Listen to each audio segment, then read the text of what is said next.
Hello, everyone. I'm Dr. Lindner. Today in this video, we're going to be covering muscles of the lower extremity. I'm going to start at the top, at the hip, then we'll work down to the thigh. When I say thigh, we're talking about the femur. Then we'll talk about the leg. When I talk about the leg, sometimes we use the word knee. Knee and leg are somewhat interchangeable. So when you hear the words knee extension or knee flexion, it's the same as leg flexion or leg extension. When you hear the word hip flexion or hip extension or hip abduction, we're talking about the thigh, which is really the femur, the direction that the femur is moving. Okay, so that gives you a little bit of an understanding. We're going to talk about the hip. We'll show the hip in terms of the muscles in the front, muscles in the back, and some muscles on the side. Then when we move our way down, we'll look at the thigh or the femoral region. And again, we'll look at the muscles from the anterior, the posterior, the medial side, and the lateral side. And general rules of thumb is if a muscle's in the front, it has to move the extremity to the front. If a muscle's on the back, it has to move the extremity to the back. If a muscle's on the outer side, it has to move the extremity laterally and also externally rotated. And if a muscle's on the inside, it moves it medially and medial rotates or internally rotates the extremity. Okay, some general rules. You may want to play that back and listen to that part of the recording again later, just because that's some really good generalized information. Then it's just your understanding of, okay, when it moves to the front, what do we call that? Is that flexion or extension? When it moves back, is that flexion or extension? When it moves laterally, is that abduction or adduction? So you have to be comfortable with the terminology. So in this image right here, we are focusing on here is the lumbar spine. So this looks like it's L5 vertebrae. Here is L4 vertebrae. Here is L3. And then these are the discs that you can kind of see in between here. Whoops, let's go back. These look like the discs here. And then right then at the bottom looks like sacrum and then coccyx, okay, just to give you perspective. Here is the top of the iliac crest. Here's the anterior superior iliac spine.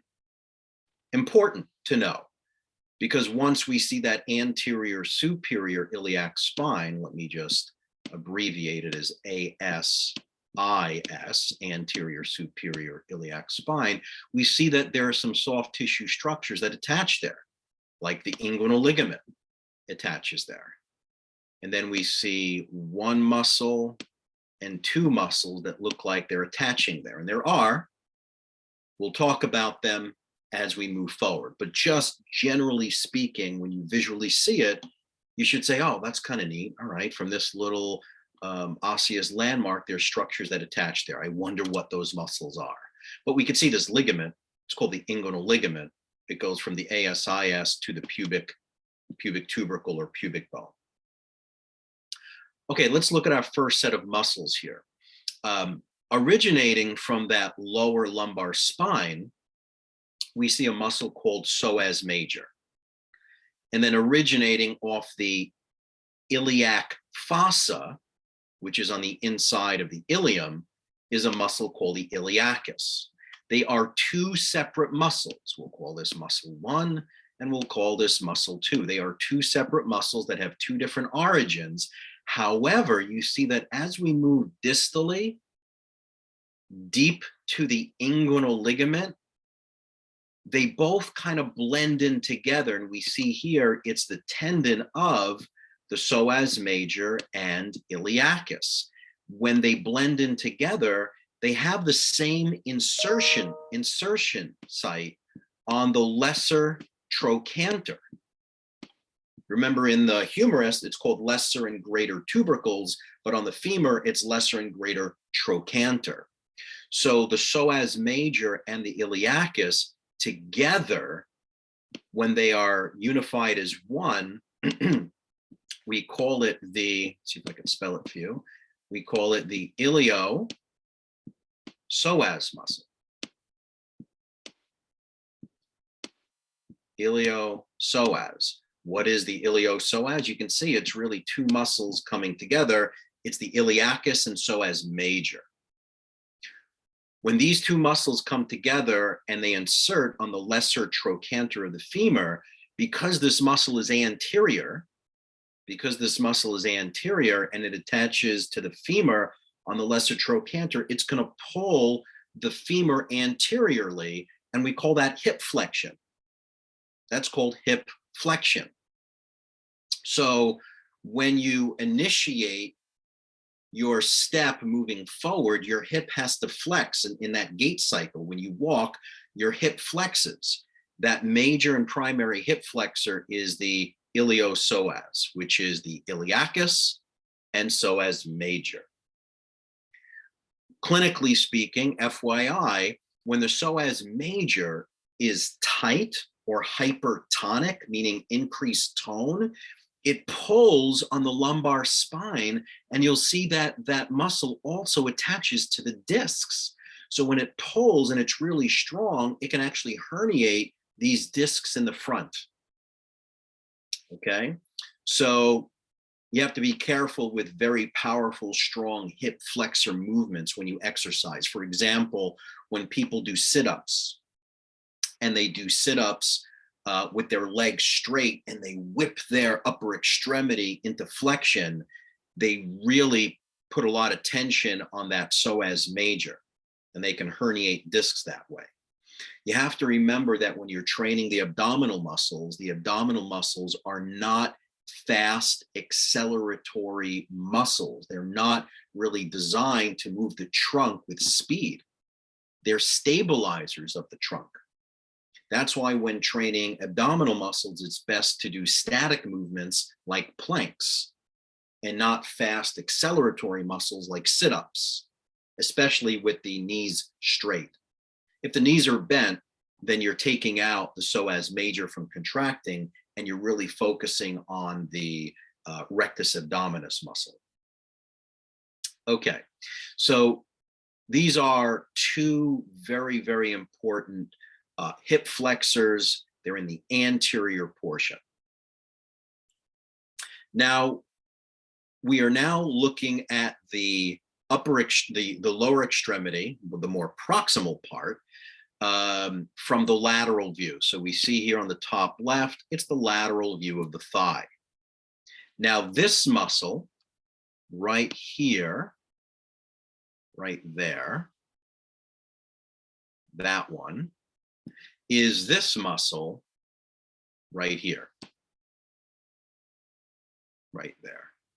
And it's called the TFL. Now, again, remember on exams, you can't abbreviate TFL. You have to know it stands for tensor fascia latae, or lata, depending on how you pronounce it. Tensor fascia lata or tensor fascia latae. It's a very short muscle, but it does originate, if we look at it, its origin is right there on the anterior superior iliac spine, and it inserts here on this white tendinous sheath that's really long. You can see that it starts at the iliac crest, and it goes all the way down and attaches to the tibia. And because it runs that full length, they call it the ilio, because it originates on the iliac crest. So it's iliotibial because it inserts on the tibia, iliotibial band. Sometimes it's also called the iliotibial tract with a T. Iliotibial band or the iliotibial tract, they're both acceptable answers. Okay, so the TFL, the tensor fascia latae, originates on the ASIS, the anterior superior iliac spine, and the insertion is on the iliotibial band. Okay, now this muscle, because it's in the front, just apply Lindner's rule. Well, Dr. Lindner said if it's in the front, then it has to pull the limb or the extremity to the front. and we call that hip flexion. But because the insertion is on the ITB, and the ITB, or the iliotibial band, is lateral on the outside, that muscle can also abduct because it's pulling the limb laterally. Pure hip abduction. So it does those two things. Now, while we're on this lateral view, although it's not labeled, from this view, we can see that there's a muscle. Now, remember, this is anterior in the front, and this is posterior in the back, because we're looking at it from the lateral perspective. Here's a muscle on the posterior, and it's pretty large, and it's called the gluteus maximus. I'm just going to abbreviate GM with a capital M, gluteus maximus. And gluteus maximus is on the posterior rump, right? It's near the tush. But look at the insertion. The insertion is on the exact same place that the TFL inserted, which is on the ITB. So we have this muscle in the front, and we have this muscle in the back. They are completely antagonistic to one another. So the TFL can flex the hip, whereas the gluteus maximus extends the hip, right? They're antagonistic in that way. So that's pretty neat. Just wanted to point that out to you. Now we're taking a close-up view of the posterior hip, and right there is that muscle that I just pointed out called the gluteus maximus. And it is the primary, it's the primary hip extensor. So I'm just going to put EXT here for primary hip extension. Now, notice that it too has an insertion site on the iliotibial band, also known as the iliotibial tract. So it's a posterior muscle, it's a primary hip extensor, but it also inserts on the iliotibial band, AKA the iliotibial tract. Primary hip extensor. What does hip extension look like? Hip extension is what happens if you're in a seated position and you stand up. Your hip is going from a flex position into an extended position, or going from flexion when you're seated into neutral. But you're in the process of extending the hip. So it's a primary hip extension. In order to build this up, this is why a lot of people go on the stairs or the Stairmaster, because although there's a moment of hip flexion, as you push down on the step and straighten out your leg, you're extending the hip. It's a primary hip extensor. That's gluteus maximus. And just deep to it right here, along that iliac crest, right there, these fibers, it's deep to it, that's your gluteus medius. Okay. Your gluteus medius is your primary hip abductor, ABD. It's your primary hip abductor. Primary hip abductor. And it is a major, major, major stabilizer of the hip. Meaning, if we wanted to test the left gluteus maximus, you would be standing and you would bend your right foot and right knee off the ground so that all your weight is being distributed on the left hip and the left foot and the left knee. If that left gluteus medius is nice and strong, your hip stays level. But if the supporting gluteus medius is weak, your hip tilts and it drops because the gluteus medius is not strong enough to stabilize and balance out the hip. Okay, so gluteus medius is a hip stabilizer. It keeps the hip nice and level every time you walk and a foot clears the ground. And it's a primary hip abductor. Now, what we're doing here is we're taking this gluteus maximus muscle and we are dissecting it. We're pulling it off. And when we pull it off, what we're seeing is this. And you can see on the top left, we're looking at a posterior view. The gluteus maximus is removed. You can see right there is where it was cut. right here. It's cut. And when it is cut, you can see the gluteus medius so much better. There's the gluteus medius. Okay, it's your primary hip abductor. Now, deep to it, we see a bunch of short, tiny muscles, which we will label in the very next slide. But the thing that I want to point out to you in this picture is this yellow nerve that's called a sciatic nerve. The sciatic nerve. So when you hear that people have sciatica, this is the nerve that is being irritated. And the nerve originates from L5 down to about S4. Okay, but in the lower spine, it originates at well, actually, I should say L4 to S4, which is the sacral plexus. We will learn that when we get into neurology. So L4 to S4 is where the sciatic nerve originates, which is why when people have herniated discs or misalignments of their vertebrae in the lower spine at L4 and L5, they can get sciatica. Okay. Now, the sciatic nerve, you can see, is sandwiched between a few muscles. You can see that here. So if there's an imbalance or spasms of these muscles, it can cause sciatica, especially this muscle right here. I'm going to star it. So what muscle is that? Good question. That muscle is called the piriformis. And it originates right here. You can see the bone. It originates on the sacrum because the sacrum is going this way, right? There's the sacrum from the lateral view, but it originates on the anterior sacrum. And all of these muscles that have arrows, they all insert right there on the greater trochanter. All of them have the same insertion site on the greater trochanter. And all of these muscles that we see here are lateral rotators. So we'll put lateral rotation. All of them laterally rotate the femur or the hip. We know lateral rotation is the same thing as external rotation. Lateral rotation is the same thing as saying external rotation. So there's a condition called piriformis syndrome. A lot of runners get it, a lot of golfers get it.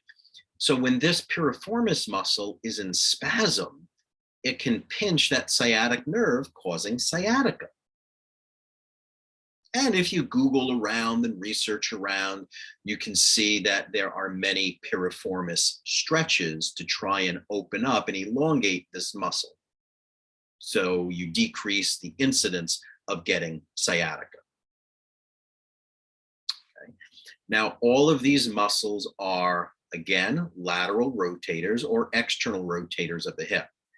They all, whether it's the piriformis, whether it's the gemellus superior, and if there's a gemellus superior, there's going to be a gemellus inferior.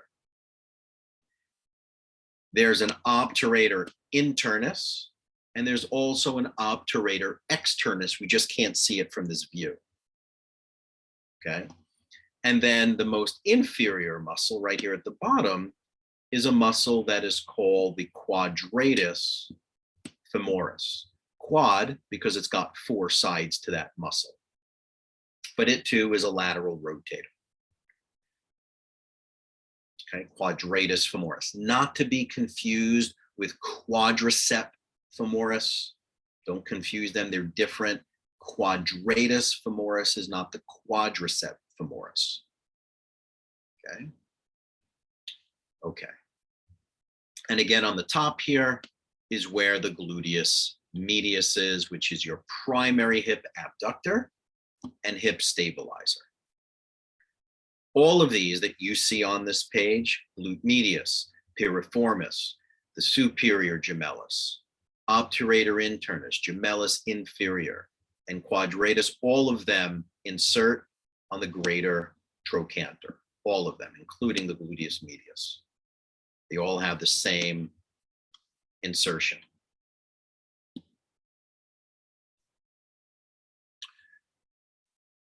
Okay, now we're looking at the internal portion or the medial portion of the thigh, right? So here we were looking at the lateral thigh. Now we're taking it and we're going to rotate it all the way around so that we can look at it from the medial side. So on the top left, it's the medial view of the thigh. And because it's inside the thigh, these are the adductors. Remember Lindner's rule.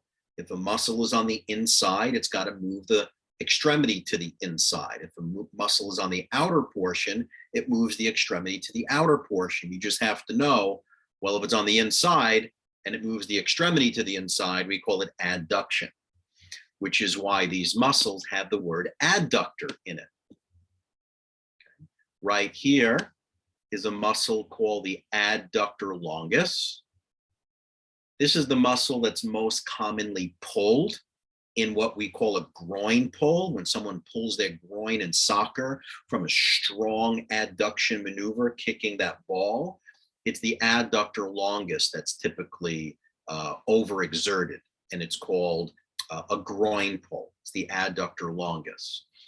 And then this large one on the posterior side here, this large one is called the adductor magnus, right? Magnus means large, like magnum.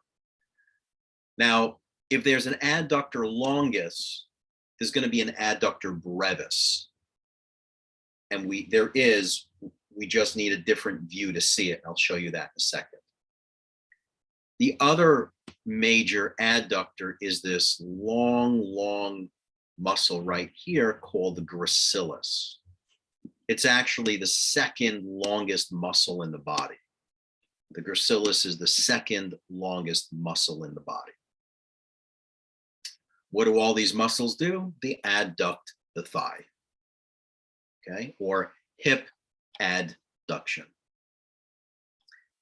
Now, we're taking the thigh here and we're looking at it from the anterior view and slightly medial, because here's the pubic bone, right? There's the pubic bone.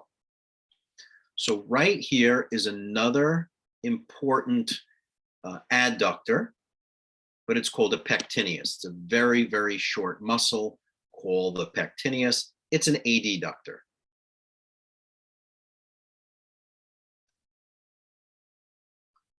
Okay, from this view, superficial, this is an anterior view. And you can see, I'm going to outline it, one of the first muscles we covered right there on the top. And then right here, that's the primary hip flexor. This is the psoas major. This is the iliacus. Here's your inguinal ligament. And this is the common where they both blend in together. That's your hip flexor, the iliopsoas. It's the iliopsoas when it's inferior to the inguinal ligament. When you're superior, you can clearly isolate and differentiate the two muscles from one another. Now, remember up here was the ASIS, anterior superior iliac spine. And we said one muscle that attached to it, that was the TFL, the tensa fascia latae. But there's another muscle that originates there called a sartorius, and this is the first place winner for the longest muscle in the body. It's the longest muscle in the body, and it's responsible for a few actions that I call Faber, F-A-B, F-A-B-E-R. And I say the sartorius is your favorite muscle, not favorite with a V, favorite, because it's your Faber muscle. And Faber tells you the actions. It flexes, it abducts, and externally rotates. It flexes the hip, abducts the hip, and externally rotates the hip. And of course, when I say hip, I mean the femoral bone, the femur. But we can refer to this as the hip. So it can flex the hip, abduct the hip, and externally rotate. If you did all those three actions together, that would be, if you're sitting down and you bring your right ankle over your left knee, like you're sitting with your legs crossed, that's flexed, abducted, and externally rotated. That's called Faber. Okay, what else do we see? We're looking in the anterior thigh. We can see 3 of the 4 quadricep muscles. Remember, quad means 4. So we can see 3 of the 4 quadriceps. There's the rectus femoris, which is the one that's right in the center and it's superficial. There's a muscle lateral to it and a muscle medial to it. And all of them attached to the patella, to the kneecap. The one on the lateral side is called vastus lateralis. The one on the medial side is called vastus medialis. And the word vastus just means immense. It means large or immense.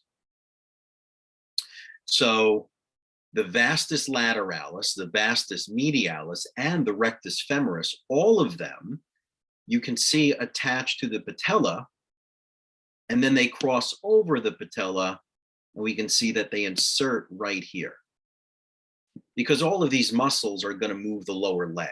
Right here's the leg, which is the tibia. Now, if these muscles just attach to the patella, I'll put a P there for patella, and they inserted there without crossing over it to attach to the tibia, it wouldn't be able to move the leg.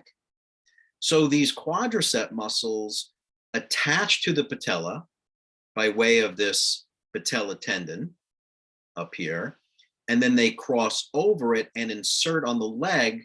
That specific landmark, if you remember back to osteology, is called the tibial tuberosity or the tibial tubercle.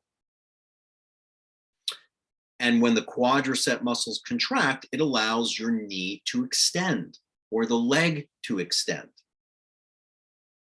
Okay, so leg extension or knee extension is the primary job of these quadricep muscles. It's like kicking a soccer ball or kicking something. You have to extend your leg or extend your knee in order to do that.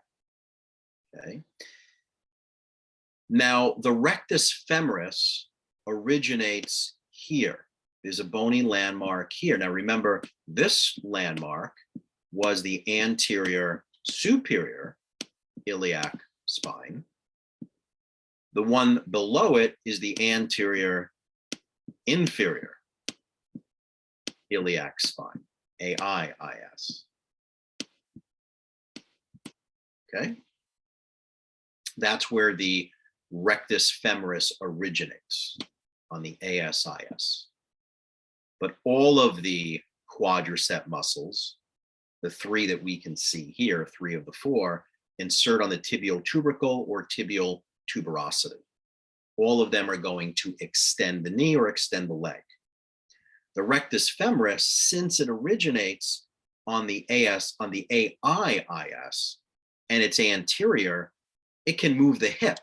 It can act on the hip joint. So the rectus femoris can do hip flexion. It can flex the hip or hip flexion. That's what it does up here. But the rectus femoris down here can extend the leg. So it's got 2 actions, one at the hip and one at the knee, because you're applying the rule. Hey, if it crosses the joint, it's got to move the joint. But here it crosses it in front, so when it contracts, it flexes the hip. Down here, it crosses in front. When it moves the limb, we call it extension, leg extension. Okay, now here, this muscle, the rectus femoris, you can see here that there's a slit right there. So we're going to dissect it. We're going to pull this muscle away so that we can see the 4th quadricep muscle. We see 3 here. We see 1, 2, and 3. But it's called quads, the quadricep femoris muscles. Where is the 4th quad? We have to remove or dissect the rectus femoris, move it away. And when we do, we can see right here, it's cut. So this is an anterior view of the thigh with the rectus femoris removed, so we can see the vastus intermedius. So here is the vastus lateralis, Here is the vastus medialis, and here is the vastus intermedius. And remember, vastus means what? It means immense. These are the largest muscles, groups of the extremities in the body. Vastus lateralis, vastus medialis, vastus intermedius, all of them cross over the patella to finally insert on the tibial tubercle or tibial tuberosity. Those three muscles do leg extension, or you could say knee extension, both the same thing.